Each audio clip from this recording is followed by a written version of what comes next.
Red Rocks. Yeah, baby. I've been there a couple times.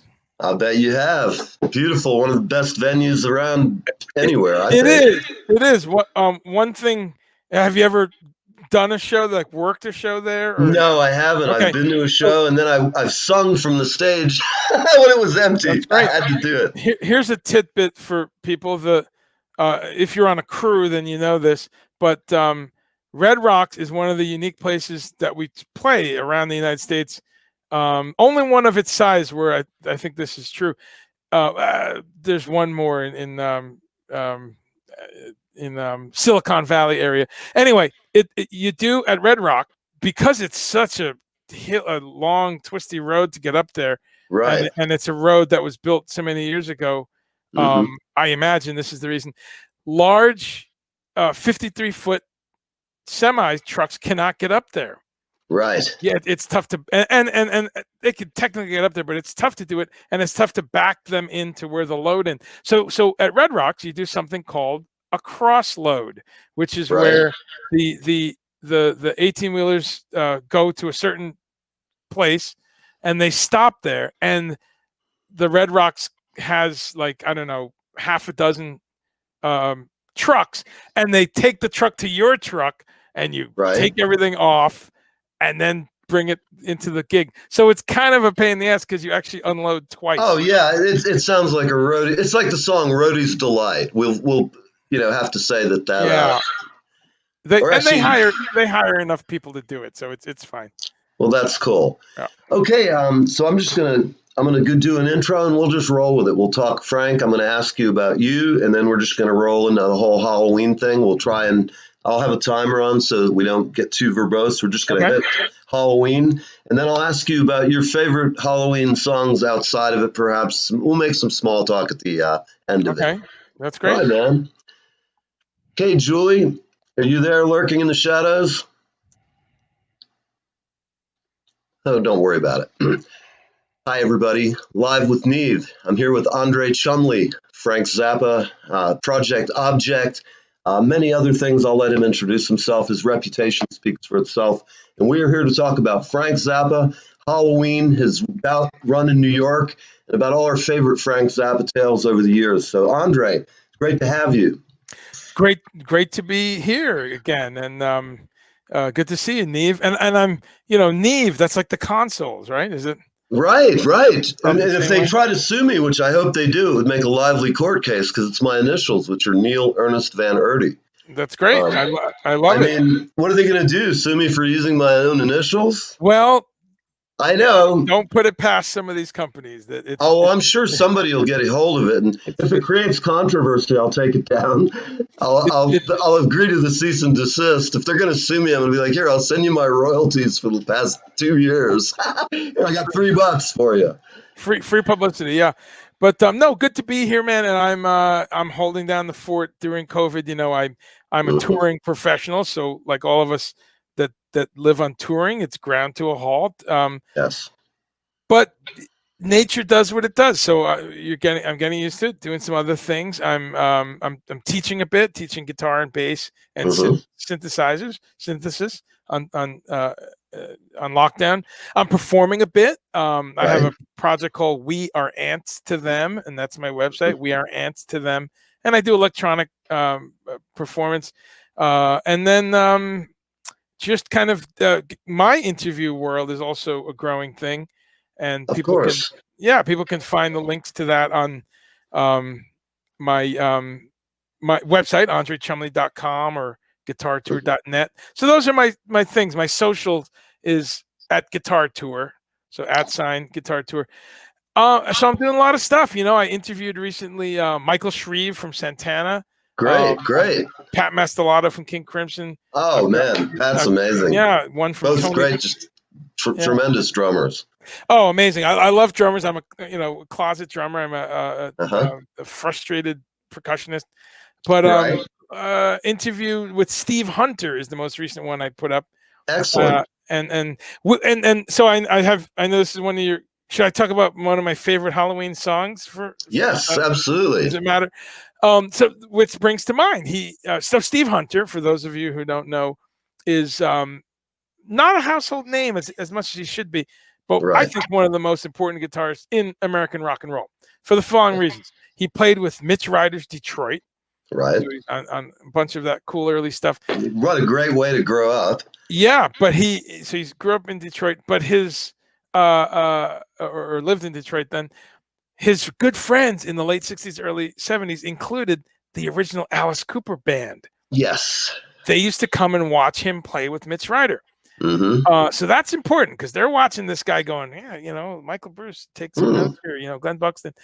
And because they stayed good friends. And when Alice Cooper, when that band broke up and Alice Cooper did his very first albums just under Alice Cooper, Steve Hunter played on the first few records. Yes. Goes to Hell, Welcome to My Nightmare, Lace. Right. Oh, tremendous albums yeah. that came out in that. I remember buying them with my paper route money, heading down to Sam Goody's, coming back with a bunch of albums and listening to that stuff and going, wow, this is cool. So that's one of my favorite Halloween tracks. Two of them, Goes to Hell. Wow. And that's just really scary stuff when you're a kid, some of those lyrics. Sure. And then Welcome to My Nightmare. That's really creepy with absolutely none other than Vincent Price and the Black Widow and all that. Right. So I would pick anything from there. And then the other thing I would pick is just in the scary realm would be a very scary riff. Frankenstein. What a yeah. You know, you got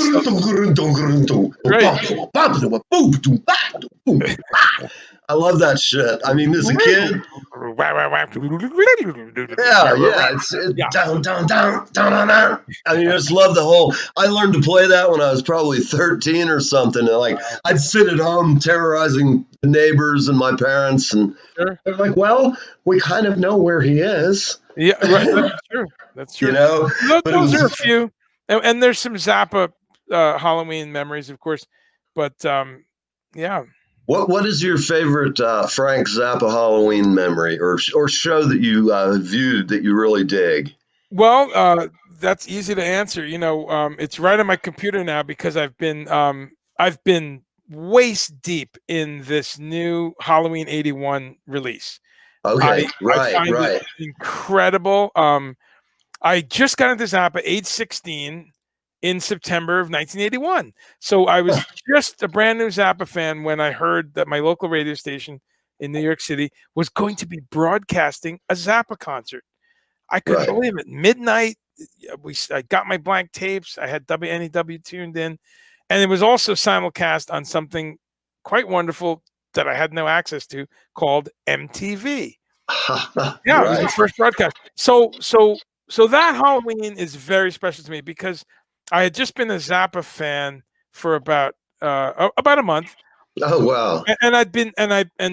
But I had done more in a month than most people do because I was in college. Right. And what I would do was anyone I met. And in college, what are you doing as a freshman? You're smoking weed and chasing around the girls. You're going hanging with your friends, playing music. That's it. You're going to keg parties and stuff like that. Right. So anywhere I went, I bring up Zappa. I was obsessed immediately. I couldn't believe, and I had a lot of diverse music taste at 16. I knew about Isaac Hayes. I knew about reggae. I knew about disco and Chuck Mangione and right. I knew a lot of diverse rock and roll. Sure. Cloister Cult and XTC, and I already knew. Oh man, we would have got along. We'd have been hanging out, buddy. Yeah. With the music thing. I'd have been like, "Hey, this guy's into XTC or Zappa." And to be into XTC by 1980, 81, early on. So I loved a lot of new wave, a lot of hard rock. Right. Called Queen, Ted Nugent, AC/DC. I liked all kinds of stuff. Soul music, funk, everything. So Zappa comes along, and my ears were ready for it because it was all over the place. Right. So anywhere I would go, a keg party or just hanging with some friends, I would bring it up. Zappa, you've heard of Frank Zappa? And every so often someone would say, "Oh yeah, I have one of his records." You do? Which one? And they'd say, "Well, it's called Waka Jawaka." I've never heard of that. Can I tape that? I was Right. 16. I mean, I didn't have it any was money. like that was the way it was. People before these days where we just got ripped off 99 cent a song payment for us. We had these glorious records with great artwork. And We like did. Frank Zappa's, think about his claymation. That's Uh, that was and those records were about 99 cents per song, 10 right. 12 songs. They were about $12, $15. But the commission for him was a little better than nowadays. Absolutely. It was a trade-off. You had a booklet to look at if you're lucky, or some Right. some stuff to that's a whole other discussion. But Sure. so I had this really good collection of Zappa. Here comes Halloween. He's on the radio.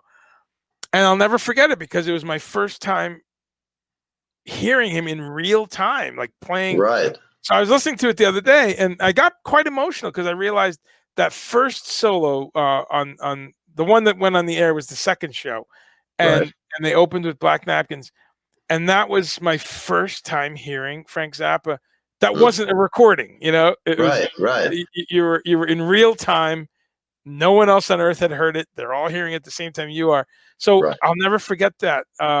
So that show stands for me as the most important Zappa memory, even though I wasn't there, Right. because it Right. meant so much to me. I recorded that show. I still have my little cassette somewhere, Very and that's cool. one of the greatest bands he ever led. Jump ahead 3 years, and I started seeing Zappa live, and I saw him Halloween at the Felt Forum. So that's another peak Zappa Halloween memory. Actually, Yes. his final New York Halloween shows. So Right. yeah. What did he open up with if you have any memory? In '84, Yeah. boy, I'd have to look that up, man. I That's want okay. maybe Zoodalures. He was opening with that a Oh, lot that year, but I don't know. Yeah. that's cool. I still remember the first Zappa that I heard was in a little hippie run music shop. And Wow. I was like this little nerd kid from the suburbs, and I'd go in there and everybody had long hair and the patchouli was blown, and there's always cool chicks hanging around. And I just went in there, and my friend had turned me on to Frank Zappa, the album Apostrophe. Oh yeah.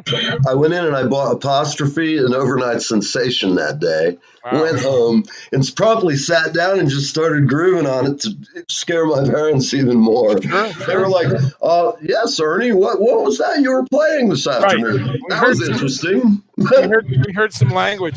What? Yes. And where was this? Where'd you grow up? That was up in Wayne, New Jersey. Oh yeah, I know Yeah. it well. Yes. We're both Jersey guys, and I love it here. Great state. I temporarily was. Yeah. Right. I know you've got around, but let's get back to just about Frank. Yeah. Please.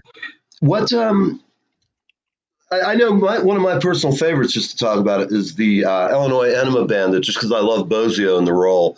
He was a great drummer, and I've had a few fun adventures with him, which we'll leave off the record. Okay. He's just a great guy, a fun guy, and a tremendous player. I mean, and he just embraced that role. He was perfect for it. In Illinois Enema Bandit. Yeah. Oh, no, wait a minute. No, I'm sorry. Punky's Titties and Whip? beer. Titties and beer. My mistake. Because he plays a big role in Punky's Whips and Yeah. and Titties and Beer, and also unsung in Thinkfish. He does some great stuff in Thinkfish. All right. Yeah. Yeah. For What sure. is happening to me? I mean, all that, Yeah. all that Al Jolson, the humor, the satire, Oh yeah. the levels of social commentary on Thinkfish are still untouched. Anyway, Yes. but Titties and Beer, yeah. I- We've done that a few times. Yeah, and you talked about Black Napkins. I know our friend Jerry Outlaw. I've seen him do it a few times, and he's just such a great player. And when he did it, he just always does a great job of it. Killing. He's just such a great player and such a cool guy. And I love having him. And his Zappaween shows were really good. Yeah, absolutely. Is he coming on this or broadcast? Or Yes, we're talking to Jerry about the whole Halloween thing. We just couldn't get everybody on at the same time. okay, right. He'll be here Saturday or something. Or Yeah, so I've got time in the next few days. I'll be picking up some stuff. great. No, he's a dear friend. Tell him I said hi, and I'll I check will. in. I first met Jerry. I guess we played down there in Florida, and he showed up. Or those were early internet days too. So you just had a little bit of internet happening. Right. And he came down. Maybe somehow we got in touch, but he came down and played with us. He sat in, Great. and Great. which is great because we had anyone that was into Zappa in Tampa coming to our show was a Bogus Pomp fan. So Right. I wish I had been around in that time when you were there. I've been moved back up here for quite a while, so I probably missed those shows, or it might have just been bad timing. But I used Jerry over the years. He's like my go-to guy for studio guitar playing, other than some of my friends here in New York, of course. But I just like hanging with Jerry, talking music, and listening to him shred. I don't have to tell him how to do things. He's a man who's not afraid of his guitar. You know what I mean? Very creative, very great guitars. And then another time, so we played a few times together, maybe even in Germany. It's starting to become a blur. And then I work for Adrian Belew, as people know. I have for about 13 or 14 years. But I think I want to say his band opened up for Adrian Belew one time down in Tampa. Yeah, I think they did. I'm not sure if he did it as Bogus or one of his other bands like Soupy. I don't recall. Yeah, but I've used him. I've used him on a bunch of records and stuff I produced in Tampa for various artists at the studio. And great! I got to the point where my artists would trust me, and I'd just get Jerry and I'd line up like all the 6-7 songwriter tracks I had that day, and we just sit there and go through them one at a time, have fun. Sit out on the deck, and it was just a fun experience. And he's always a pleasure. Always a pleasure. Yeah. So I guess what I hope for is all of us one of these days will be able to have a Halloween show up here in the in the Northeast. You mean yes? After COVID is managed, right? Once this shit does what it's gonna do, I mean, exactly. I'm very I'm a big student of history. I'm an amateur history buff, and two things. I look at a lot of documentaries and things like that. And when I was younger, I would read them in books and in Encyclopedia Britannica and National Geographic and stuff. So I have a real even before this, I would always bring this up to people that we should really look at history more and remember that the dynasties in China that came and went, the Aztecs, the Mayans, the ancient, the Romans, the whole exactly.